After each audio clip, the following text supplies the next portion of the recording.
Bom, aí, aqui está ótimo. Uma tarde de chuva aqui em Aldeia, tempo nublado, típico de final do meados e final do mês de agosto, né? O inverno despedindo da gente. Então nós vamos começar hoje uma aventura literária no nosso canal, né? Começaremos hoje nossas resenhas literárias. Vamos conosco numa aventura na literatura mundial.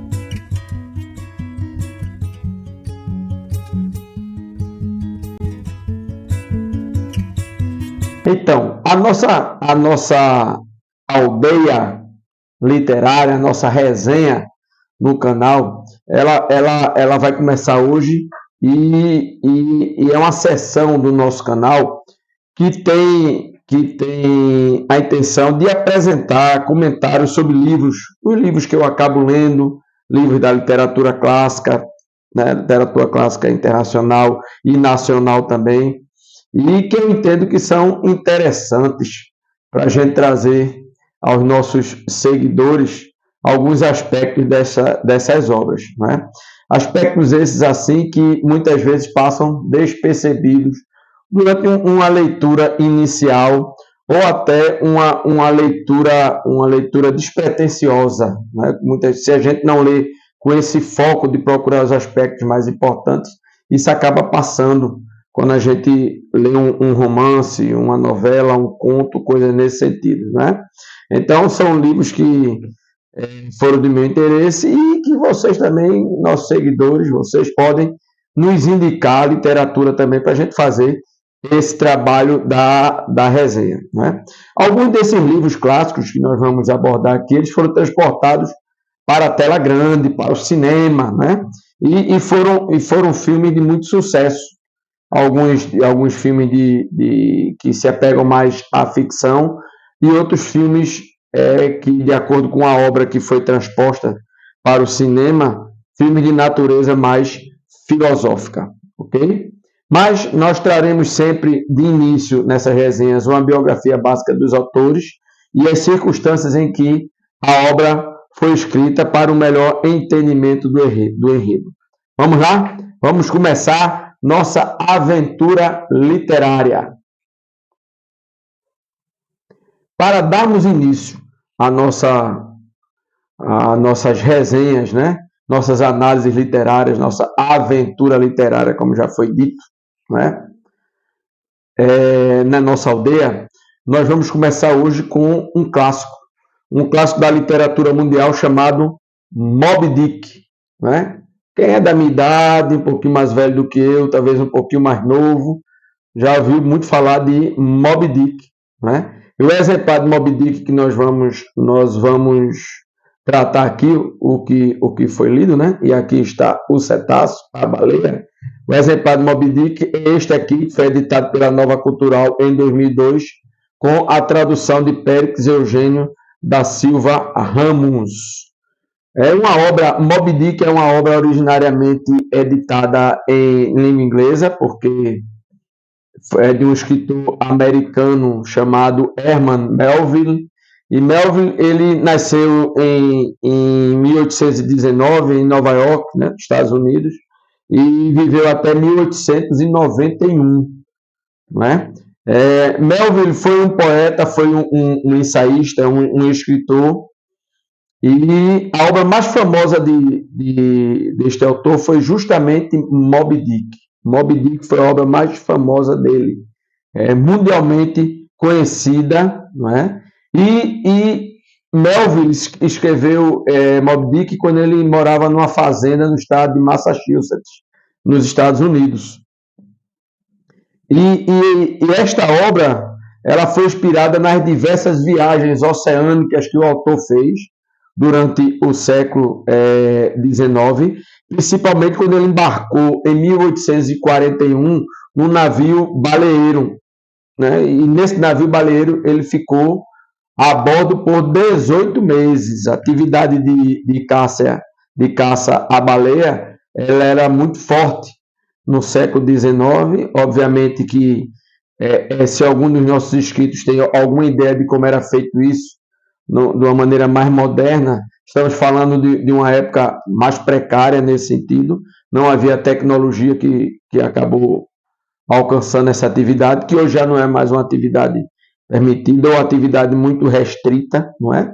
Então, Melville, ele passou, a partir de 1841, ele passou 18 meses embarcado no navio baleeiro nos mares do sul, chamado Mares do Sul.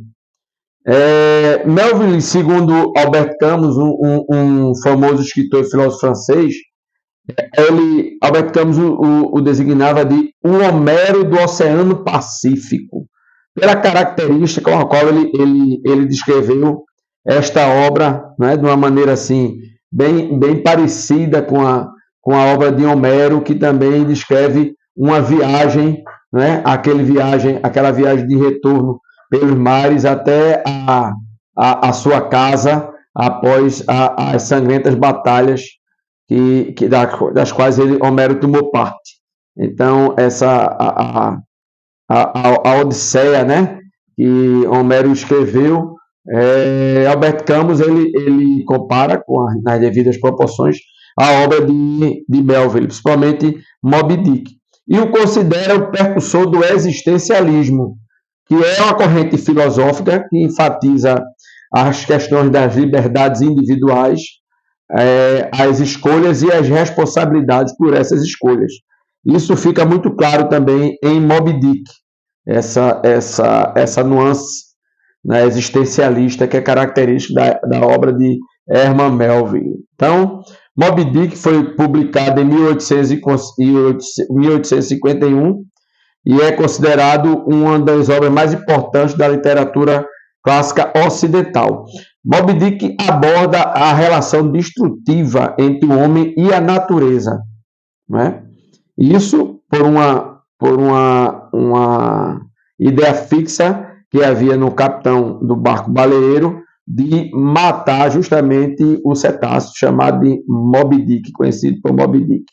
Então, uma das ideias centrais é isso, a relação destrutiva entre o homem e a natureza. Além das viagens oceânicas que o autor empreendeu e inspirou a escrita desse romance de Moby Dick, também foi inspirado na história de um navio famoso, um navio baleeiro Essex, que ao perseguir uma baleia afundou.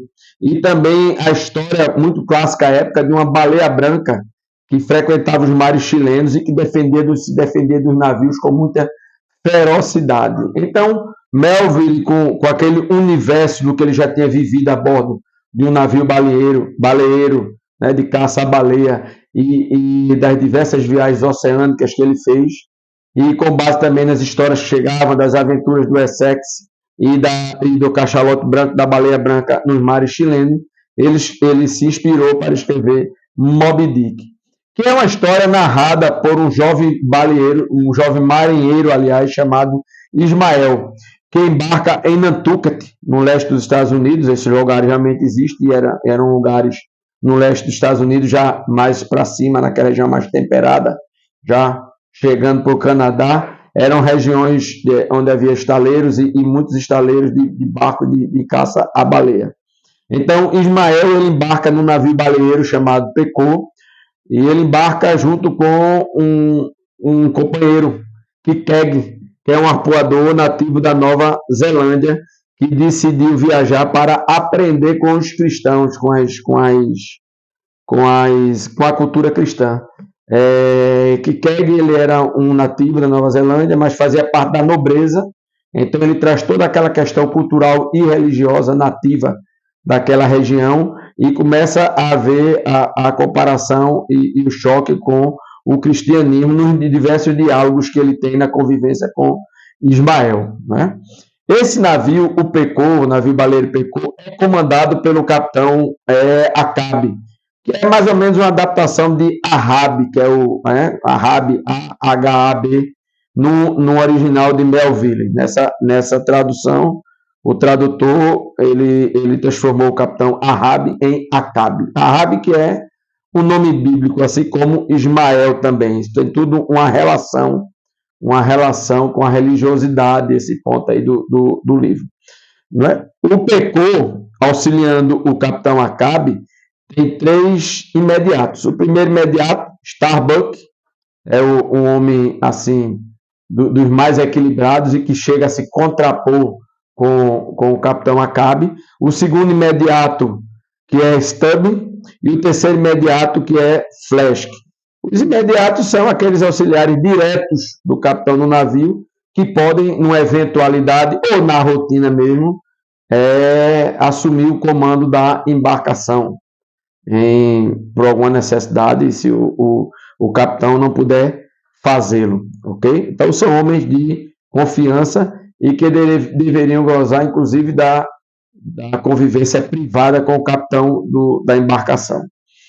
Além desses, há diversos marinheiros americanos, e o enredo ele vai descrevendo alguns personagens americanos. Há um indígena, Pastego, um indígena americano, que também mostra outro choque cultural, e o africano Dagu. Isso vai mostrando culturas diferentes. É como se o Pecô fosse um caldeirão existencialista de diversas culturas que acabam se subordinando a uma fixação do capitão Acabe, ou Ahabe, como queiram chamar, não é? Então, essa fixação em torno da qual gira a obra, que é a fixação do capitão em capturar o cachalote branco, chamado Moby Dick, que em um encontro anterior, né, havia arrancado a perna do capitão. Moby Dick, na realidade, numa tentativa que Acabe fez de caçá-lo, Moby Dick, digamos assim, insurgiu-se, né, contra aquela atitude da embarcação e acabou arrancando a perna de Acabe, do capitão, e essa perna foi substituída por uma perna postiça, né, uma perna, obviamente não havia aquelas as próteses que há hoje, mas uma perna postiça feita justamente de osso de baleia. Então o capitão Acabe era uma figura introspecta, era muito introspectivo, ele era de poucas palavras, mas de demonstração de muita autoridade, porque havia uma hierarquia muito clara e muito forte nessas embarcações, não é? Até porque se assim não fosse, imagine, né? Uma junção de vários homens de diversas nacionalidades, subordinado a um capitão, se não houvesse uma hierarquia e um controle rígido da disciplina, o que é que aconteceria numa embarcação que ficava 2, 3, 4 anos lançada ao mar sem voltar à terra firme? Então, isso era algo muito, muito forte nessas embarcações, algo muito presente. Então, essa obsessão de Acabe por Moby Dick acaba sendo, durante o romance, motivo de questionamentos pela tripulação, principalmente por parte de Starbuck, que é o primeiro imediato, como já falei. Mas Acabe, com mão de ferro, ele mantém o controle da embarcação e consegue fazer com que os tripulantes se integrem, né, e se entreguem à sua busca insana pelo cachalote. E assim, nisso, Acabe, ele procura, ele persegue como um demônio o cachalote, né? Para ele, o cachalote é um leviatã. E ele se transpõe para a figura também de um demônio para poder caçar o leviatã. Esse drama existencialista, porque ele não se conforma de ter sido mutilado pelo cachalote no encontro anterior. Então, o livro ele narra o cotidiano dos marinheiros dedicados à caça da baleia no século XIX. Ele entra em detalhes da embarcação, da função de cada um marinheiro, das estratégias de caça à baleia, da anatomia do mamífero, não é? De uma forma, inclusive, essa parte da anatomia da biologia do mamífero é bem rudimentar, porque ele é chamado de peixe em todas as ocasiões que é nominado, né? O peixe, né? Nunca se chama o mamífero, o cetáceo, porque à época não havia ainda o desenvolvimento das ciências naturais como a gente tem hoje. Então era sempre chamado de peixe, não é? Então é um livro denso. Vejam que é um livro. Essa edição aqui que eu li, ela tem 542 páginas. As letras não são grandes, é um livro grande, O livro ele é grande, as letras são pequenas, 542 páginas, é um livro denso, em muitos detalhes, né? Só tem que realmente estar resignado para ler, porque o livro ele entra em muitos detalhes da existência de cada personagem, da sua psique, né? Da forma como ele encara o trabalho e a convivência dentro da embarcação. Então, é basicamente uma narrativa sobre o mar e a alma humana, sendo que o mar é a metáfora da alma humana. E a linha mestra é justamente essa disposição e a capacidade do ser humano para destruir, né? Assim como a incapacidade de lidar com o mundo interior e com seus dilemas, né? É o confronto entre o mar e seus leviatãs, entre o mar e seus monstros marinhos, né? Na figura de Moby Dick, sendo o mar a metáfora da alma humana. É nesse sentido que Herman Melville desenvolveu o romance Moby Dick e estruturou os seus personagens. Como já falei, é uma obra de enredo muito complexo, não é linear.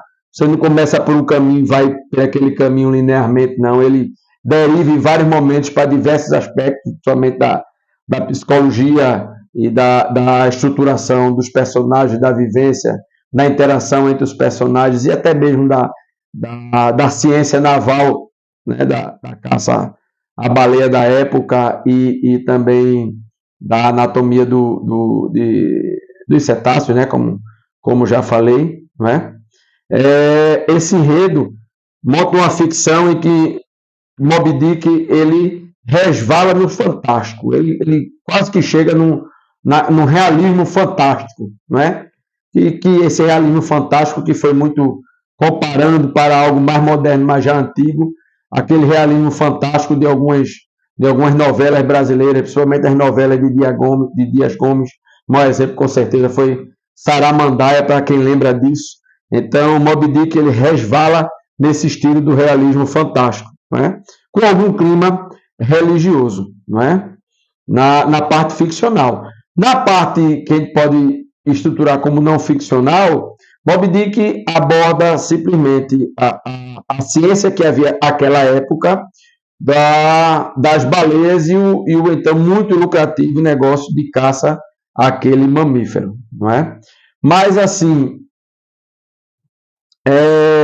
em síntese, Moby Dick é um mergulho profundo na alma humana. Para além de uma racionalidade, Moby Dick ela é um romance que descortina sombras gigantescas, ou admiráveis ou aterradoras. Aquelas sombras que dominam muitas vezes, né, a nossa racionalidade e comandam a nossa vida. É assim, Acabe, apesar de ser uma pessoa que deveria ser um capitão altamente racional, comandava uma embarcação importante, mas ele se deixa totalmente fazer com que sombras aterradoras, que é a sombra de perder uma perna, ser mutilado por um cachalote, por Moby Dick, domine a vida dele, ele perde toda a racionalidade, e mesmo quando está numa situação muito desfavorável, que é praticamente impossível sobreviver e matar Moby Dick, ele continua na empreitada, que é a empreitada infrutífera, não é? Então, essas sombras aterradoras que haviam que habitavam a mente de Acabe acabou tomando conta da racionalidade dele, não é? Então, Moby Dick retira a racionalidade de Acabe e o leva literalmente às profundezas marinhas, não é? Com quase toda a tripulação do Pecô. No final, morre quase todo mundo. Só não morre, obviamente, quem está narrando a história, porque alguém tem que ficar vivo para poder narrar, né, a história, que é justamente Ismael, que sobreviveu ao naufrágio e narra toda a história. Então, Moby Dick é uma obra muito interessante, mas ela é densa, ela é longa, mas se a pessoa tiver paciência, inclusive para perpassar por esses detalhes que eu falei anteriormente, que não fazem parte principalmente da aventura, que toma um ritmo maior do meio para o final, né? Detalhes não lineares da história, detalhes que perpassam pelo subúrbio, digamos assim, né? Pelas encostas do enredo principal. Então, é muito interessante a leitura com esse viés, com essa observação dessas imagens metafóricas do mar como a alma humana, desses conflitos existenciais, com os nossos dilemas, com as nossas sombras mais aterradoras. É muito interessante. Moby Dick também foi transposto para o cinema. A primeira transposição de Moby Dick para o cinema foi em 1956, numa produção inglesa, com o famoso ator Gregory Peck, no papel do Capitão Acabe, né? Mais recentemente, em 2010, foi lançada uma adaptação, Moby Dick, que apresenta o capitão de um submarino de alta tecnologia e sua obsessão para destruir uma enorme baleia que o mutilou. Obviamente está falando de Moby Dick, mas aí já não é mais um navio baleeiro, é um submarino, alguns aspectos de modernidade, né? Vai ficar um pouco diferente. Mas a versão para a tela grande clássica é de 1956, produção inglesa com Gregory Peck. É muito interessante. Quem puder assistir, assista, é muito interessante. Havia também, na época de minha infância e adolescência, desenhos animados com Moby Dick. Eram bem interessantes. E isso aí é Moby Dick, a obra clássica de Herman Melville, não é? Que fala sobre a imensidão metafórica do mar, como a imensidão da alma humana, não é? E soberana. O mar soberano, como diz, é uma velha canção baleeira que eu vou ler aqui para vocês. Ó, a velha e rara baleia, em meio à tempestade e à ventania, em seu lar oceânico será um gigante na força, onde a força é o direito, e soberana no mar sem limites. Assim, Melville via também a alma humana, um mar sem limites, que poderia viver e passar num oceano, assim, no mar de Almirante, bem tranquilo, ou em águas revoltosas, com seus dilemas mais sombrios. Ok? Espero que tenham gostado da nossa resenha de início das nossas aventuras literárias. Peço a vocês que curtam o vídeo, que divulguem nosso vídeo compartilhando, que também possam fazer comentários no vídeo, que isso ajuda bastante o canal, e possam também sugerir outras obras para que eu leia e faça para vocês também este mesmo trabalho de interpretativo, ok? Até a nossa próxima resenha, nossa próxima aventura literária.